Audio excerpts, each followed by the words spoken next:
Hi everyone, welcome to the COVID-19 Mindset Mastery Blueprint sessions, an initiative by Soulitaire and Pratham Wadhwa. Today I have a very special guest with us who is an entrepreneur, a mentor, a seasoned finance professional with 26 years of rich experience with best corporate entities like ICI, HUL and Tata Group.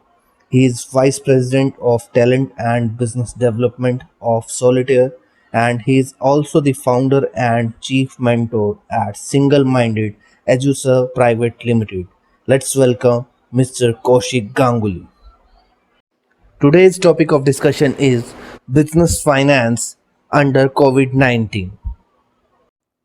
What are some tough questions business owners need to ask their financial advisors at the moment? A financial advisor to a business owner can be his executive director finance, CFO or general manager finance depending on the size of the business. The business owner needs to ask his financial advisor as to how, firstly, revenue can be managed in terms of frontline sales effort. Secondly, how profitability and margins can be maximized. And thirdly, how to secure the assets of the business, tangible and intangible. What preventive measures one need to take to improve the financial health of a small business? To improve the financial health of a small business, the job of the finance function is to work in collaboration with sales and marketing to improve the quality of sales. This involves raising the revenue earned per salesperson and also ensuring that collections from sales are also closed within a short period. Both these will improve the cash flow, which is the fundamental driver of the top line. 2. Work with relevant departments to identify costs in a manner whereby the key cost drivers are identified in a business, which drive 70% of the total costs. You don't have to target every item in the profit and loss statement. Just target the key costs. 3. Build targets for the costs to be brought at a certain level within a certain time, thereby improving the profitability and maintaining the margins of the business. 4. Scrutinize capital budgets and ensure that additions, upgrades, and requirements are strictly in line with the business environment. What should be the top three short and mid-term goals of the finance function of any small and medium scale business? The top 3 short term goals within 6 to 9 months of the finance function would be to firstly put a target on top line fall, how much we can absorb and what is the circuit breaker. Put a target on costs to be cut as a result. If your top line falls by 10%, then your costs have to be cut by about 15% to maintain your margins. Put a target on minimum profits to ensure short term survival. This can only happen if costs are cut at a level which is commensurate with the revenue shortfall. The short term goals are thereby enunciated. We now come to the mid-term goals. The mid-term goals are strictly between 12 to 15 months. So firstly, put a contingency plan for revenue, costs and profit for the next 3 quarters. This should be done by the financial accountant, the management accountant, the treasurer and coordinated by the head of corporate finance. Put an expansion plan with relevant products and services which sales and marketing should come out with. These products and services should be typically attuned to the currently recession period. Put a manning plan with department-wise strength which HR should work out. It should be such that the quality of production and service is not affected, yet you are working smart, working lean, and employees are upskilled and they are able to add to their personal and professional skills. What should be the strategy of a small and medium scale business with regard to expansion and growth? With regard to our expansions and growth, the company needs to see various facets of organic and inorganic growth. Let us discuss these one by one. Firstly, mergers and acquisitions. Please remember that many of your competitors may be financially hard up and their assets are valued at lower than book values. So they are at a vulnerable state today. If they are given a good price, they may decide to encash out and you can get their brands, their plants at a much lower price. Secondly, product mix, whereby more price sensitive and value added products and services are launched. Some of the premium products may have to be shelved aside at least for a time being. Price mix, thirdly, whereby some products and services are promoted more by reduction in prices and some strategic offers. Fourthly, there may be a place wise geographical expansion of products where you feel that certain products or services are going to have a better reach, a better response. So you get into those areas. And last and probably the most important is promotion. The traditional means of marketing may not work anymore, so you have to do more penetrative marketing by certain other cost effective means.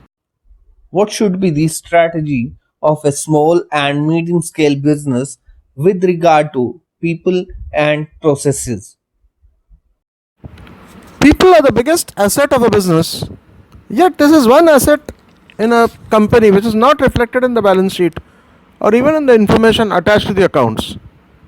Firstly, there needs to be a different strategy for leadership team, senior management team, middle management, and junior management. Let us look through these one by one.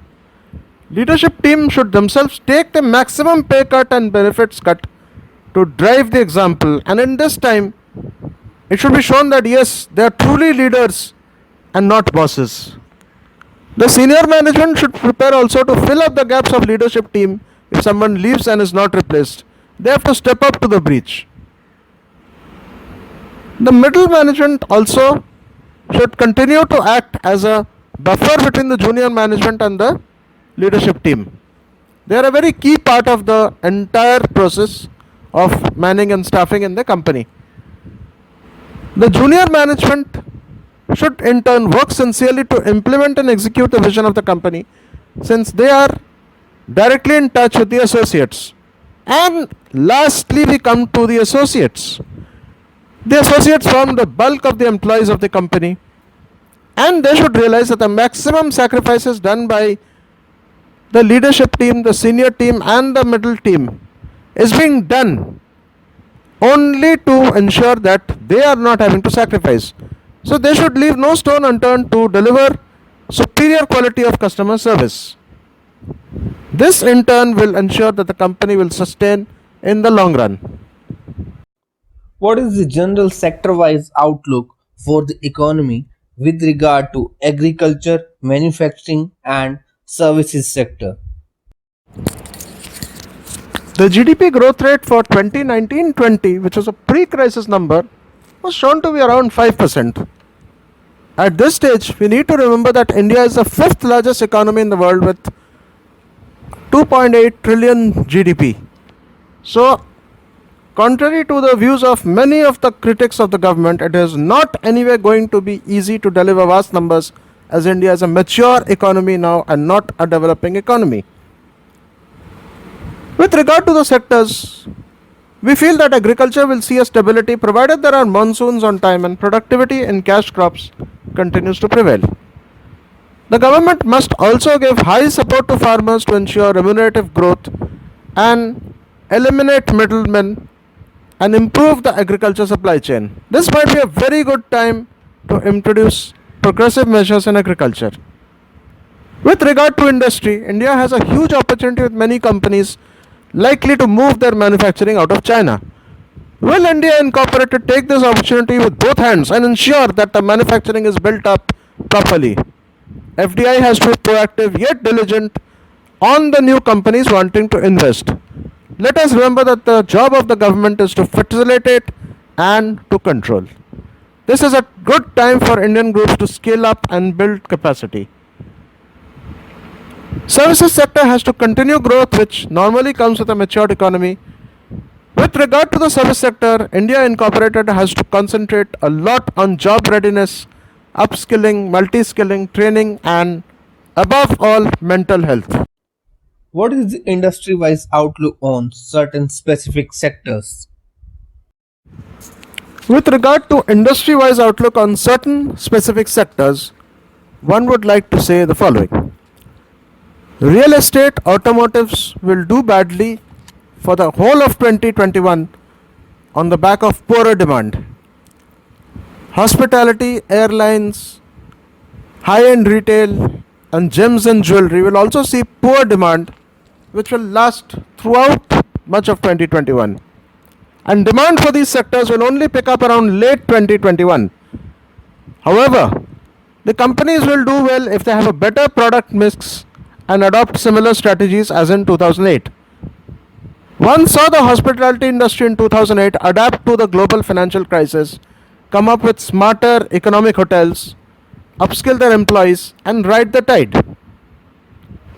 Healthcare, FMCG, insurance, and banking will, however, do well, as these cater to the everyday needs of people everywhere.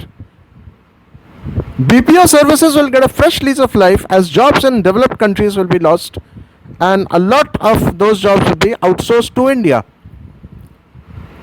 The salary differential in BPO is still 3 times in developed countries, which in fact around 2002 2003 was almost 5 to 6 times. So while we have lost a lot of ground, this is a good opportunity to get the ground back in BPO and IT services. With regard to IT, there is also going to be increased offshore presence. We will not see so many Indian techies going to the US or to Europe. However, there will be a lot of work in India. Alternative energy will see a setback as high cost research will take a back seat for some time. What is the industry outlook on foreign trade with China and the US following the crisis? Indian trade with China will come down on the grounds of new FDI rules and a general perception of China as a producer of poor quality, shoddy products. It must be said that many Indian companies today are ISO and HACCP certified and follow global manufacturing practices. Technology is not a barrier anymore. However, complete elimination of trade will not happen as both countries are signatories to GATT for 20 years and to the World Trade Organization Treaty since 2001. It is likely that China may resort to intimidation of India diplomatically, but the current top team of the PM, the Home Minister, the Foreign Minister, and the National Security Advisor is capable enough of dealing with such diplomatic measures. Indian trade with the US will depend a lot on the US presidential election later this year. Even a democratic victory, in my opinion, will not lessen the current warmth in ties.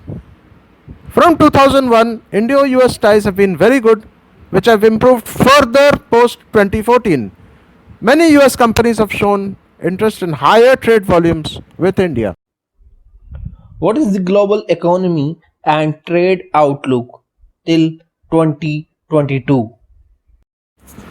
The global economy and trade outlook will remain bleak for the whole of 2021, and recovery will start only around early to mid 2021, which will complete around September October 2021. Recovery will depend on variety of factors such as development of sustainable vaccine which may be cheap enough for the global population. There needs to be also special measures for the European Union with regard to the economies of certain economies like Portugal, Italy, Greece, Spain, Ireland. Also, there needs to be certain cognizance taken of the US presidential result, irrespective of which party wins,